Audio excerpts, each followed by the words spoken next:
Namaskar. I am grateful to all of you who have joined today in paying homage to Mahatma Gandhi on his 74th Martyrs Day, when he gave his life for the cause of peace and harmony. It indeed was tragic that a saint of universal peace and non-violence fell a victim to violence. I thank the Indian Mission and the Indian Council for Cultural Relations for hosting this tribute to pay homage to Mahatma Gandhi during the commemoration of 75th anniversary of India's freedom.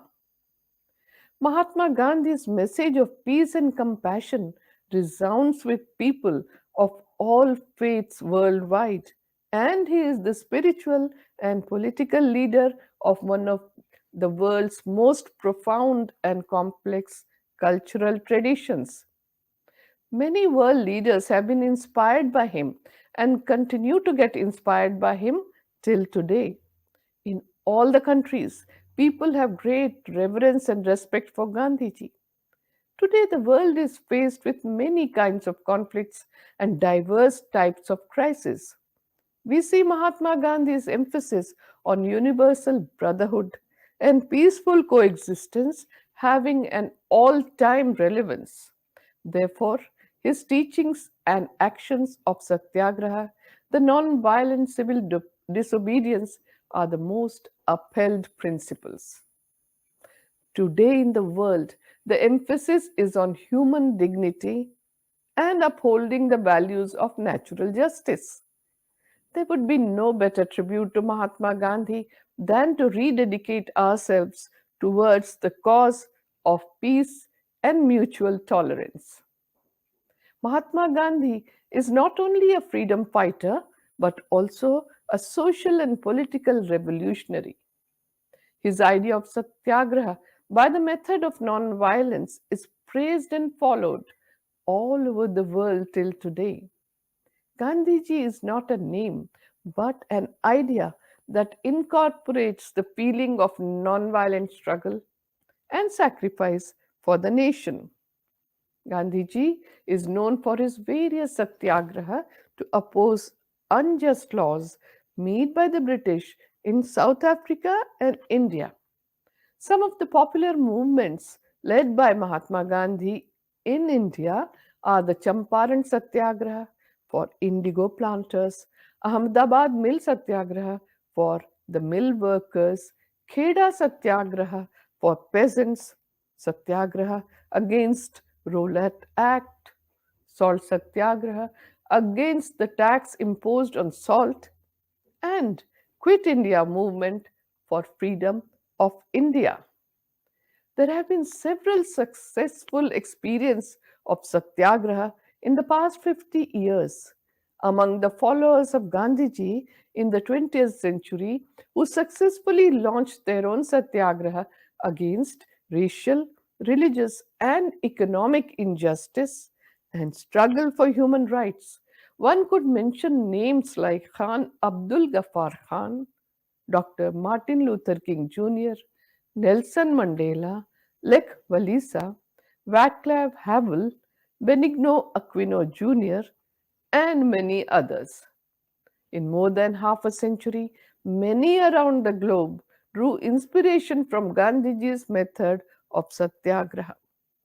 Gandhian nonviolence, in its global sense, remains exemplary as a political action and is transferable as a human experience from one tradition of thought to another.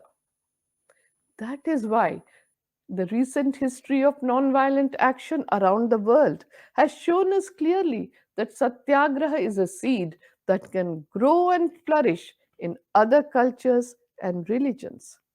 Maybe this is the reason why and how Gandhiji had a profound theoretical and practical influence on moral and political leaders around the world. Gandhian nonviolence has been instrumental in political transition from authoritarian or oppressive rule for many decades. Indeed, nonviolent revolutions, characterized by civil society organization, mass mobilization, and negotiation have revolutionized the very concept of revolution. Long ago, long gone are the days when the very concept of revolution was synonymous with violent struggle from below and armed efforts at state capture or overthrow. One thing is certain, that is, Gandhiji had a global impact on the transformation of human societies in our time. Gandhiji, in short, was a leader with a global cause. He found it, of course, in Satyagraha, the pathway to peace, and ultimately beyond the independence for India in the legacy of nonviolence. Satyagraha is a moral force and it cannot be used for dishonest or unfair purposes. Gandhiji had said, and I quote, whenever there is evil, injustice, exploitation, social, economic, or political, Satyagraha can be resorted to.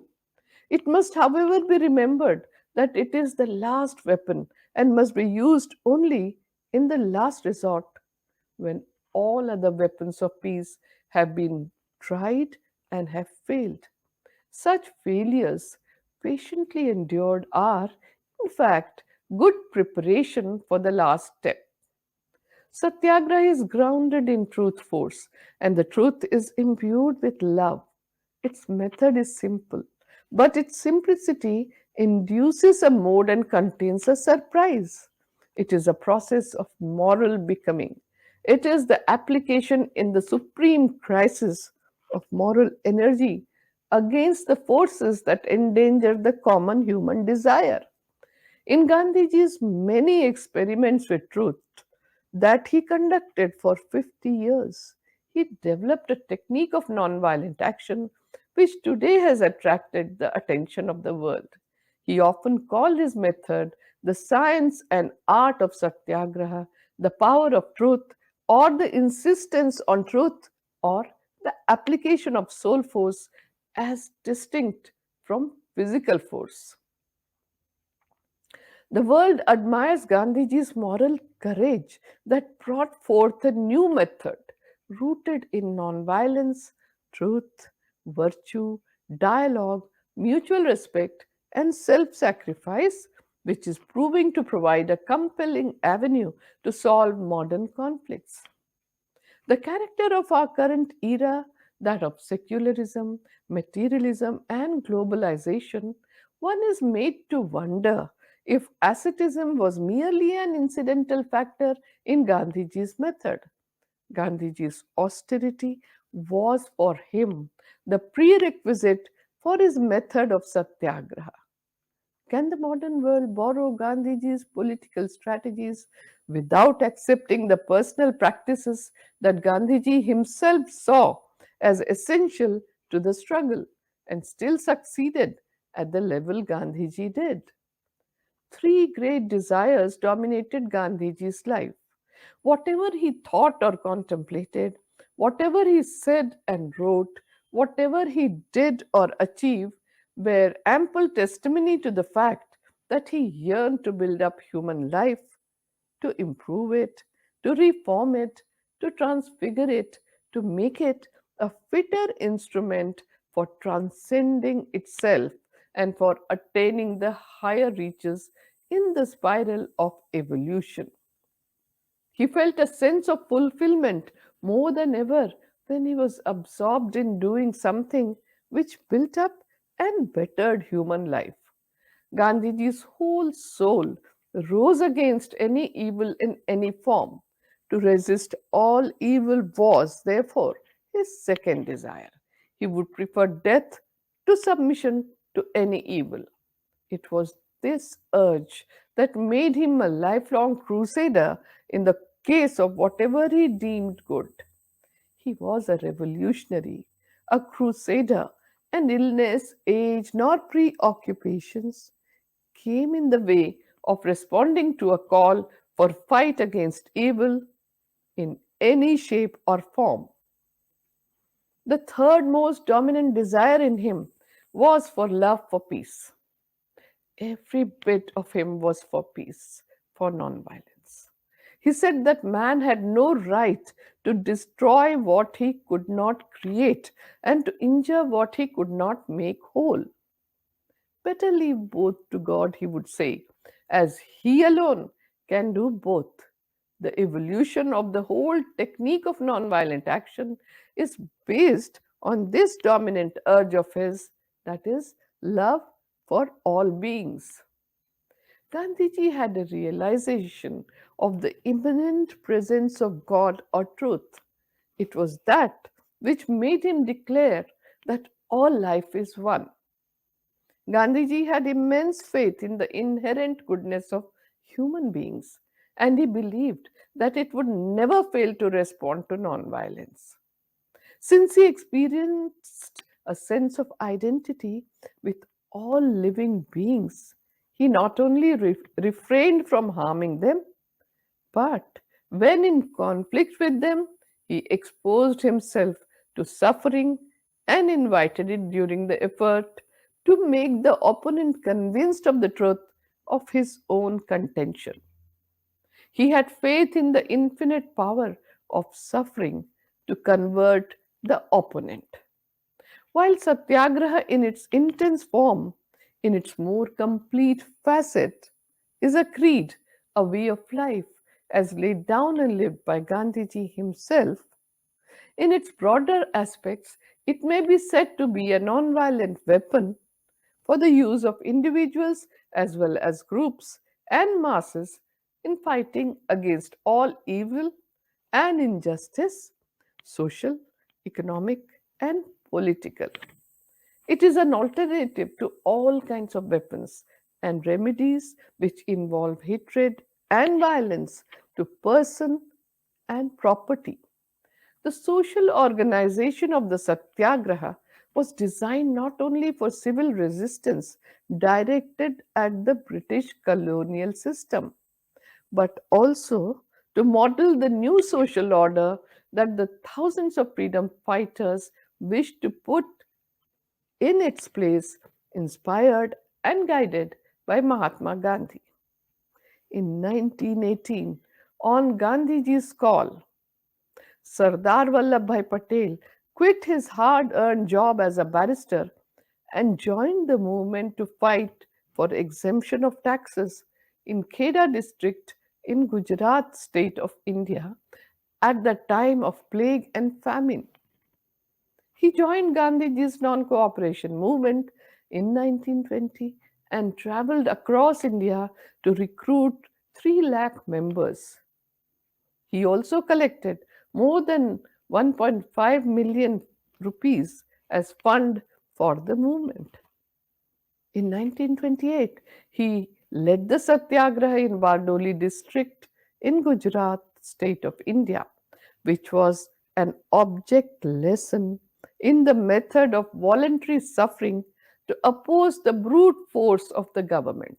Sardar Patel's leadership were is seen in his unique courage, forthright diplomacy, and the expertise of a master tactician.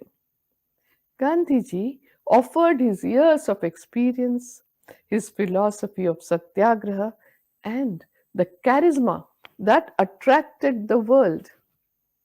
After Satyagraha in Bardoli, Sardar Patel was the main pillar in all the subsequent satyagrahas for the Indian freedom struggle led by Gandhiji.